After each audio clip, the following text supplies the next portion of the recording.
That's national news, but in so many ways, national news is always impacting Georgia, and that is why it's a great time to bring in our weekly Georgia Vote Political Roundtable with two veterans of the panel, Spiro Amburn, a veteran Republican strategist, and Fred Hicks, a veteran Democratic strategist and consultant. It's great to have you both here. Let's start with this. We heard from Republican Georgia Attorney General Chris Carr earlier in the show. He's jumped in with both feet. He's running for governor in 2026. Spiro, I want to start with you. Who else should we be watching for as we are looking ahead to that election year that is feeling closer and closer? Sure. Well, I think you have to start by looking at Governor Kemp and Lieutenant Governor Burt Jones, what they decide to do or not do. Obviously, Governor Kemp is term limited and can't run for governor again.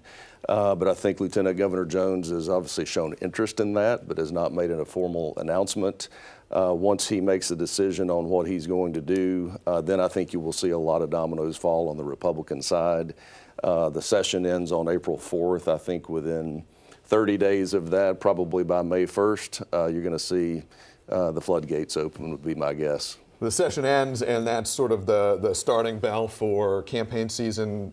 Really? Is that the case, Fred? Absolutely. So there is a disclosure period that, or report that will be due June 30th.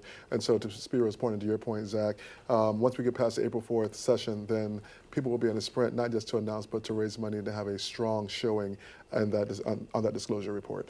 We've heard a lot in past panel discussions, and Spiro, you brought this up as well, that Governor Brian Kemp, he's a very popular statewide elected official, a very popular governor, all other things being equal.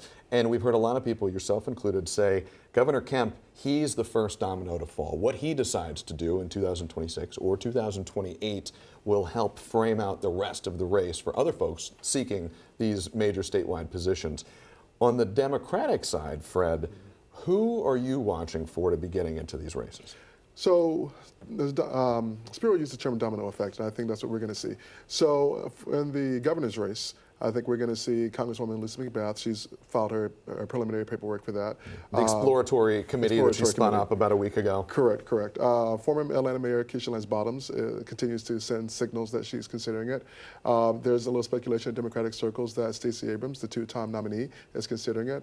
We also have heard that State Senator Jason Estevez is kicking the tires, as well as former DeKalb CEO Michael Thurman and other people, like potentially former Chick-fil-A executive Rodney Bullard as well. So that's going to be an interesting field. And once that is settled, then we'll see people slot for other races like Lieutenant Governor, Attorney General, State Superintendent of Schools, and all of that. But once that field sort of coalesces, then we'll see everything else. These are going to be busy, full primaries. Spiro, I want to spend one last moment on this and then shift topics here, but I think it's germane. It's worth mentioning here.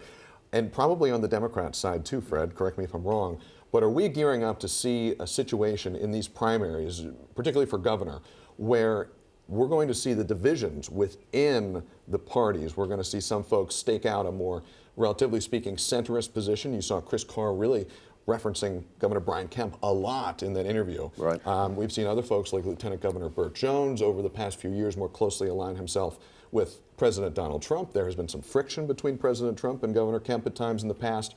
Are we going to see these dynamics play out in the primary? Sure, I think you will. I think that's naturally part of the political process, whether it's in the Republican primary or Democrat primary. They all have to, play to the base, so to speak. But the trick to that is also thinking about the general election and, making sure that you can capture middle-of-the-road voters in November. But I definitely think you'll see some of those constitutional officers start to take a look at these statewide races. Let's shift gears here. We've got about 60 seconds left. Fred, to you, we're in the back half of the legislative session right now. What unfinished business under the Gold Dome are you watching? So I'm watching this bill, the Sanctuary City bill, and then of course the tort reform bill is something that we're looking at as well. Spiro?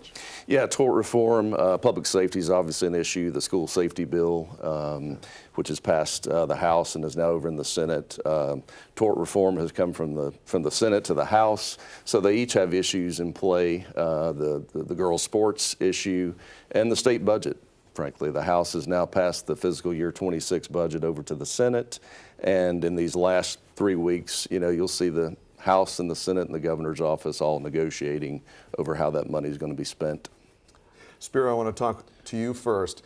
Governor Brian Kemp's top priority has been tort reform It's still moving its way through the legislature. Is this going to get passed?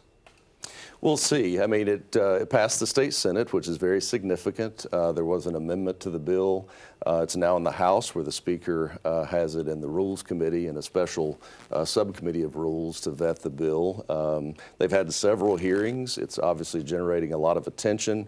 Many press conferences at the Capitol A really between high-profile business marquee community thing. and victims' rights groups. So I suspect that reasonable heads will get together and ultimately they will pass a bill. On that note, I hate to cut you off, Spiro, about 20 seconds to you. Fred, the governor has threatened calling a special session if this doesn't get done. Could we see that?